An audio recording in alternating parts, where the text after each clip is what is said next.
It's a buyer's market right now. Well, this is the, and it has been for a while. But one thing's for sure, medium to long term, it's going to go back up. Let's get you pissed. Can we crack open a bottle of champagne? Let's do it. And then Get me pissed. Yeah, I want to buy that Datejust stuff. No. One watch for the rest of your life. Yeah. Which one would you choose? If it wasn't for 50th anniversary, I don't think they'd be selling any watches, if you want the truth. And I like the idea, the concept. I just can't get on board with it. What is inside of here? If I was going to sell it, it would have to be 10.5. It's a little bit strong. How about 10.3? You've done a flip before, haven't you? I saw in one of your videos. Oh!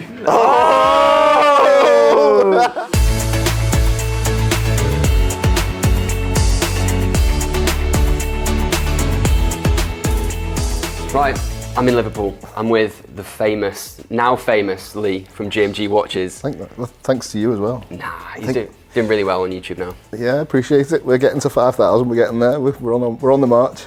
So a couple of weeks ago, I was in Dubai and I saw $200 million worth of watches, and I thought I'd come to see Lee to see 1% of that in 2 million. It's a good 1%. It's a very good 1%. Don't get me wrong, but no, I joke. There's a lot of very nice watches on this table, including what's in this box right here, and I'm going to wait to reveal what is inside here until the end, so you need to stick around for that. This is just some of what we've got. We've got a lot of stuff in Manchester and London at the moment, but have a little look, see what you think. Can I just go straight in? Because the first thing in this tray here is this. You've gone straight for the Challenger. Wow. I've not seen one yet. No.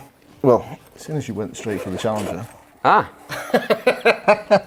You've got two. I actually got three, but only two with me here. Do you know what? If there's anyone that could get away with wearing one of these, it would be you. You think? Yeah! You've got big arms, big wrist. You probably could.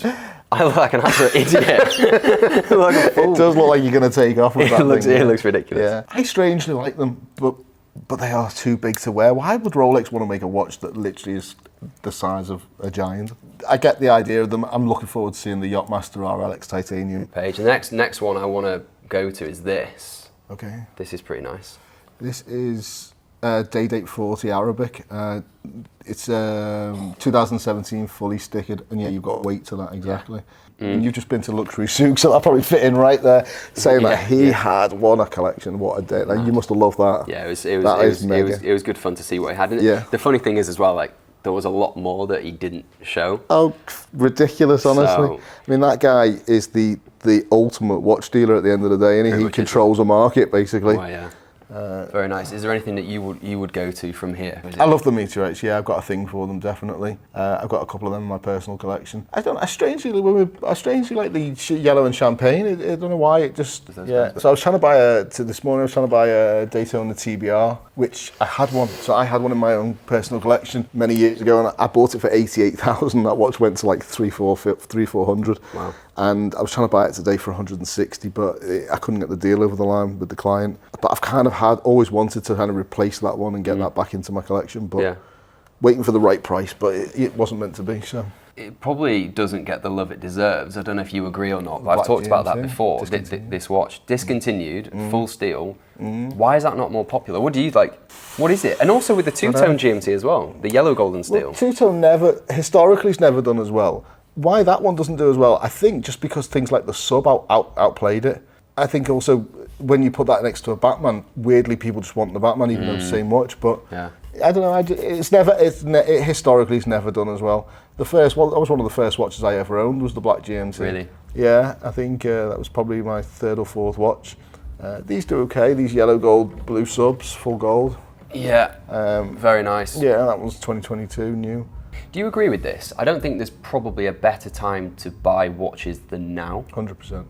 I'm not just saying that because it's a buyer's market right now. Well, this is and it has been for a while. And all right, yeah, prices are still softening a little bit even today because there's always a bargain out there at the moment. But definitely right now is a buyer's market. If the market drops a little bit, then even more of a buyer's market. But one thing's for sure, medium to long term, it's going to go back up. Not necessarily back to the heights it was, but it'll go back up. So it's a time to buy right now, and it's also a time for watch lovers to buy. For anyone who was hesitant over the last 12 months, rightly so. You're seeing now that they're not as hesitant. Now they're thinking, you know what, I've wanted the watch. It's at the price that I'm happy to pay, so I'm going to buy it.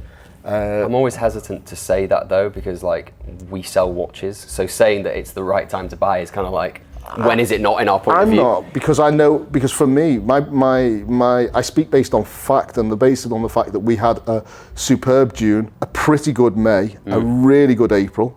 That's 3 continuous months where, in fact, we've had 6 good months, but 3 of the last are probably one of the best 3 months we've had. Now you can contribute a bit of that down to YouTube and back down to the fact that, you know, we actually as a watch dealer carry stock. But the bottom line is the market, for us anyway, I don't know, but I can't speak for everyone else, but the market for us is pretty buoyant. You know, people are buying. Yeah. We're getting a lot of part exchange deals. We're getting a lot of people trading in 3 or 4 watches for one. We're getting people also trading in 1 watch for 2 or 3. But there's plenty of people buying, there's plenty of people part exchanging. And that's down to the fact that it's the right time to buy for them, and I think that they see that in the marketplace. So I love this blue Milgauss. I never realised how much, we've got 2 in stock at the moment. I never realised how much I like it until the other day. Until they got discontinued. Yes, I don't know what it was. Now I notice it exactly. Now you can't get them. It's Yeah, like, okay. All of a sudden they have a bit more of an attractiveness about them. Yeah, So true. Yeah, This is a cool watch. love it. One of my favourites. Yeah, I love all Oysterflexes, but the Ghost and the Pikachu for me are the 2 favourites. Pikachu, I don't know what it is. Yeah. Do you think Rolex will discontinue? No, I hope they do, because I just can't get on board with it. I'm Don't sorry. like it? No, I love the green and the black, and I like the idea, the concept. I just can't get on board with it in terms of, it just doesn't fit for me. Look, my brother wears his watch on his right. One of my best mates wears his watch on the right. I'm sure they both love that Sprite. And I think at under 18k, it's not a bad watch. But they've been pretty much over 20k up until about a month ago. Yeah. Why have they dropped? I think because they didn't discontinue them, the hype died down a little bit. There was loads more of them in the market as well. They got dumped. Yeah, some people were saving them in the hope that they discontinued after a year. Yeah. They didn't, so loads of people have dumped them. I can't get on board with these, you know. You can wear, I just couldn't wear a Sky Dweller and it look natural. I think they're too big for the Oysterflex. I think the Daytona on the Oysterflex is the perfect size. I think the Sky Dweller is just too big a piece for the Oysterflex band. And I would also say the same about the Jubilee bracelet. I think a Sky Dweller on Jubilee is. Yeah. I think it's strange. It came about at a time when maybe Rolex needed a talking point. I think great. Your watch, that is perfect for a Jubilee. A Sky Dweller, again, too big, and it makes the Sky Dweller feel a bit like a Datejust. And in fact, that's blue. That's the same blue, I think, or similar blue. I haven't got a blue Sky Dweller, but that's a similar blue. And if, let's say, your watch, probably for half the price, looks even better. It's not for sale, Lee. It's always for sale, and I've been eyeing that one up. Yeah, have you been eyeing it? Okay. So there's a few more bits and pieces, a couple more Daytonas, but I think... Let's get you pissed. Can we crack open a bottle of champagne? Let's do it, and then that get way, me pissed. Yeah, I want to buy that Datejust stuff. No. Not happening. This is... what do you think about the pre-ceramic Daytonas? I mean, obviously a beautiful watch, but... They don't... You know what? Whenever I have them in stock, they don't even last, honestly. They go so quickly. I wish I could get more, but I only buy selected pieces. Like, I won't buy over-polished, I won't buy old green cards, and I won't buy non-rehel. I won't buy any older model than 2000... Wait. I actually, funnily enough, last year I only put two watches that spring to mind away. A white and a black, unworn, stickered, non-ceramic Daytona. Yeah. They were the 2 pieces I put away. I can say, because I'm never going to sell them, I think I paid 16,000 for one and 15 for the other, which was super cheap. Yeah. Wow. Yeah, exactly. You bought them both at the same time? Within about a month or so of each other, just pure coincidence. Yeah. Right. So we've seen that this is by no means basic or entry level, because this is like... These are decent. Very, very decent. But you get into that box. We're going to this box now. So let's reveal what is inside of here. There we go. Can we start here, because this is the first one that I'm immediately drawn to. Yeah, one of my favourites, to be honest. Meteorite, innit? Discontinued now. We've sold the full rose and the full white gold recently. That one, I've got a deal brewing on it, but nothing's concrete at the moment. But yeah, yellow gold. Yellow gold's not the quickest seller. The thing is, it's Meteorite. You know, at the end of the day, they only have so much of it. It's not going to go round. Of all the Meteorite dial watches, which is your favourite?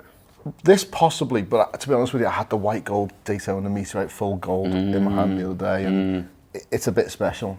Yeah, I like the platinum day date as well with Meteorite dial. Again, Meteorite is rare. You're probably not going to see Meteorite watches being produced again. I'd love to see how the dial is actually made. Yeah, I'd love to see that process. I wonder how many I wonder how much they go through in order to actually achieve it as well. Yeah. Yeah.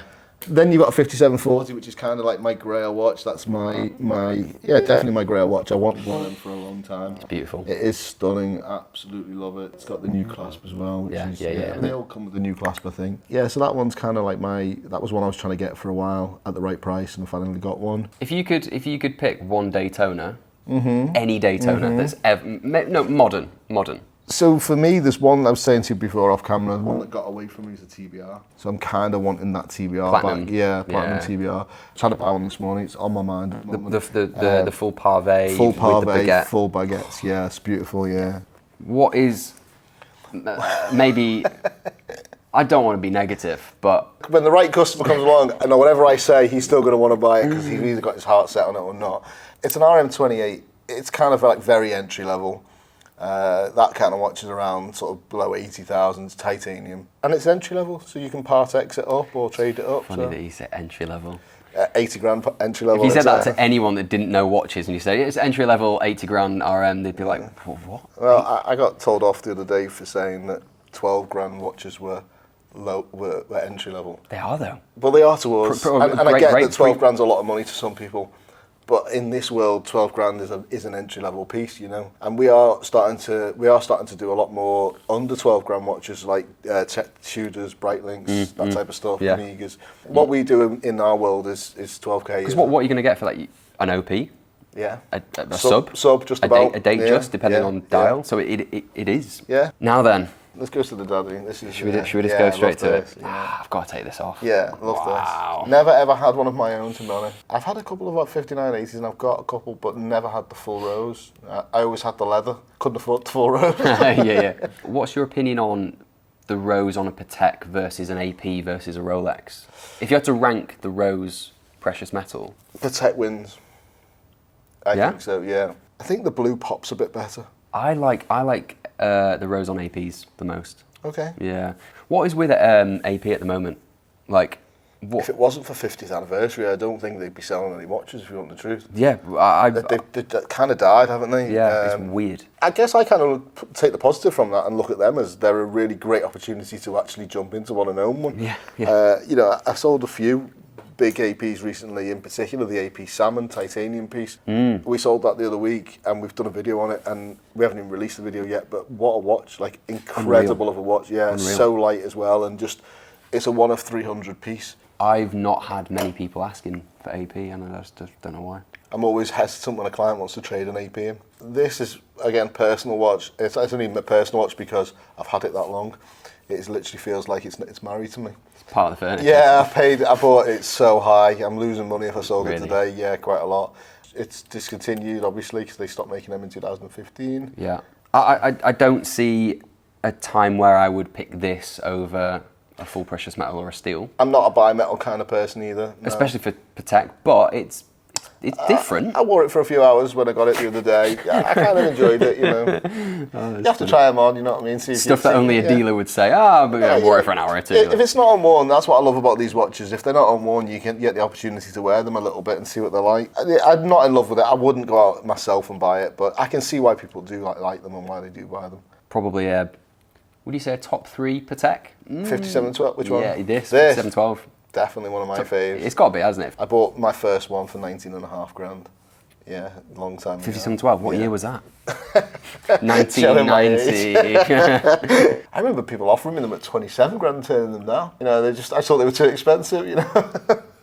No, how wrong I was. How wrong, yeah. Well, I think we all were. If I'd have just bought 20 of them at that time, I wouldn't, exactly. It's just my favourite watch. I love the moon phase. I love, some people think the dial's a bit too busy. I don't. I just love the colour, the size, everything about it. I agree. Yeah. I'm not OCD enough to be bodded about the dial. No. I think it's great. This in rose gold, one of my ultimate favourites. Yeah. Is it yours as well? Yeah. I got one. I've sold 3 now, and every time I've sold them, I thought I want to keep it. But you just can't. You know, it's especially at the moment where they're hot property, so people are paying. I don't want to say they're paying top money, but they're sought after. They're paying for it. When I first started trading, I thought every watch was like a holy grail watch. You were never going to see another one. And now, without being disrespectful to the 5712, I've probably sold 10, 15 of them, and I'll probably sell another 10, 15 of them. So they will keep coming. and one of them will end up in my own collection if that one doesn't, you know. So the good thing about being a dealer is technically these are all yours, right? You bought them all, everything. So you can wear them. Mine, in theory, I mean they're the businesses, but yeah. You can still enjoy them as if they were your own until you sell them. Yeah, so. exactly. That is one of the things that attracted me to trading, was the fact that I got to expand my collection with stuff that I would never normally buy. Yeah. And I also think I would never want to sell it if I wouldn't own it myself. And that doesn't mean that I love every watch, but you know, you still got that passion for them. You still love it when you get a new watch in, especially one you haven't seen. I asked Khaled at Luxury Souk in Dubai if he could only wear one of these, one watch for the rest of your life. Yeah. Which one would you choose? It's going to be the 5712 because that probably means the most to me, and it's probably my favourite. Closely followed by the 5740, then this, every single one of them, because they're all just, But 5712, there you go. That's a relatively easy pick for me. I think I was going to say the same, but I'll give you a different answer. I'd probably... That's actually really difficult now that you've taken this out. I can't go. I'll go the same.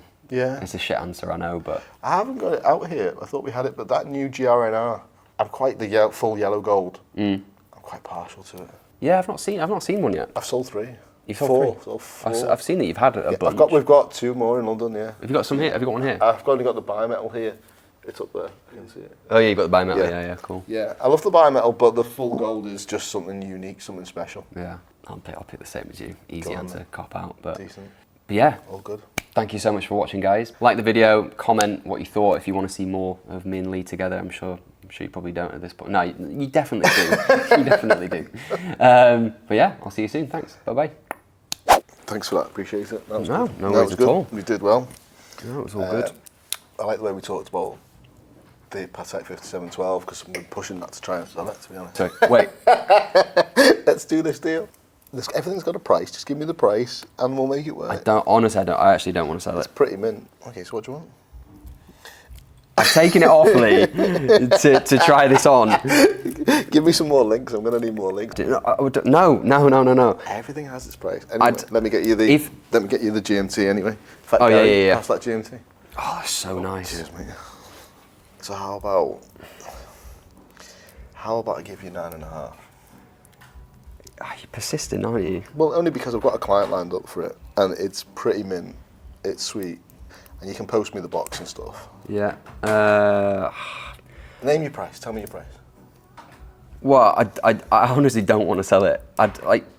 It needs a little polish. I'd want to sell 10.5. I'd be minimum, absolute minimum. I'd be wanting to sell that for. You got the box and papers though, yeah? Yeah. It's full set. Everything's with it, but I think if I was going to sell it, it would have to be 10.5. It's a little bit strong. How about 10.3? 10.3, come on. I tell you what. Yeah. I saw you've done a flip before, haven't you? I saw in one of your videos. Oh, so you flipped for it, right? Okay. I tell you what, right. 10.5 or 10.3. I'll call heads for 10.3. You'd be fine. You've got someone to buy it? You've got someone lined up, right? Yeah, but 10.5's a bit strong. It probably is. Yeah. Okay, let's do it. Give us a coin. Didn't expect to be doing this. Yeah. Give us a coin. Who's got a coin? 10.5 versus 10.3 is not that. It's not that much. It's not big. Do you want a flick or shall I flick and you call? I want heads. If it's heads, it's 10.3. Wait. Sorry. If it's heads, it's 10.5. Okay. If it's heads, it's 10.5. So you're calling, so I'm flicking then, right? Yeah. Oh! Yes! Right, fair. Damn. I love that. I didn't even want to sell that. Okay, it's your watch. I thought he's got the lucky touch. He's just done that. I lost the last one. Will you post me the box though? Yeah, I'll post and it. And the card, obviously. 10.3. 2021, definitely. Yeah. Perfect. Lovely. And this is good. I'll stick that on the inventory, guys. Stick that on the inventory. That's all good. We'll sort that out. That's fine. Glad to help. I'm glad you're happy, Johnny. Thanks. 21. Thanks for that lucky coin.